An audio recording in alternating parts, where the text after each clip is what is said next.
While swimming in the outdoor rooftop pool on the 17th floor of the International Hilton Bonaventure Hotel in downtown Montreal.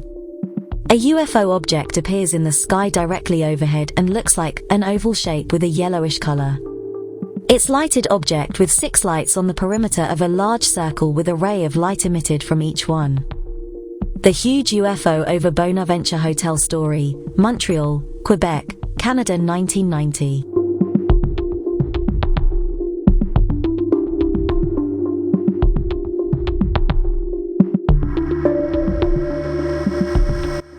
In November 7, 1990, it's about 7:15 in the evening. An American woman tourist is swimming in the outdoor rooftop pool on the 17th floor of the International Hilton Bonaventure Hotel in downtown Montreal when she notices a strange lighted object in the night sky. The object is directly overhead and looks like an oval shape with a yellowish color. She notifies the hotel's pool lifeguard, Mrs. LSP, who in turn alerts the hotel's security officer, Mr. AS.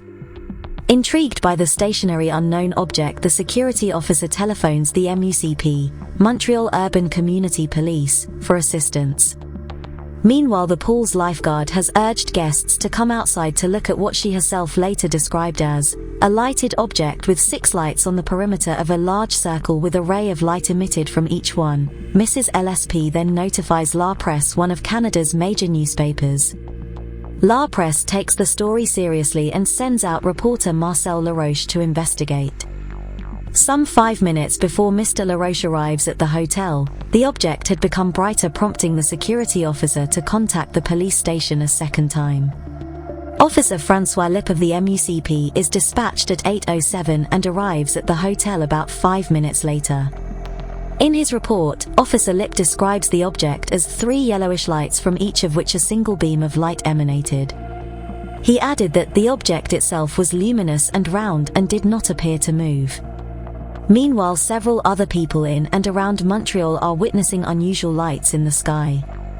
Among them is Bernard Jannetta, computer graphics expert and member of the then Texas-based Mutual UFO Network, MUFON.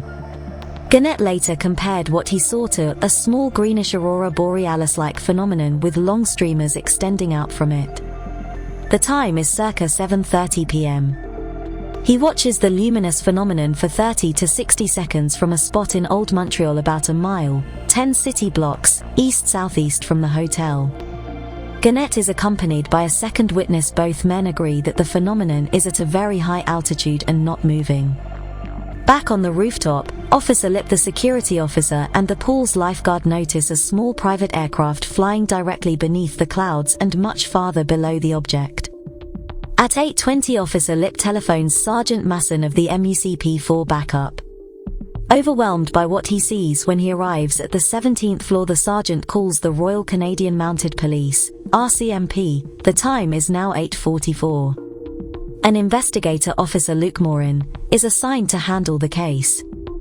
The RCMP investigator arrives at the hotel at approximately 9:30 p.m. and informs the other witnesses that contact has been made with the commander of military operations of the country's Department of National Defense. The latter has assured him that no military operations are being held in the area. Officer Lieb then calls the MUCP's district director, who in turn also telephones the RCMP for immediate, in-situ assistance. Also contacted is Montreal's International Airport at Dorval.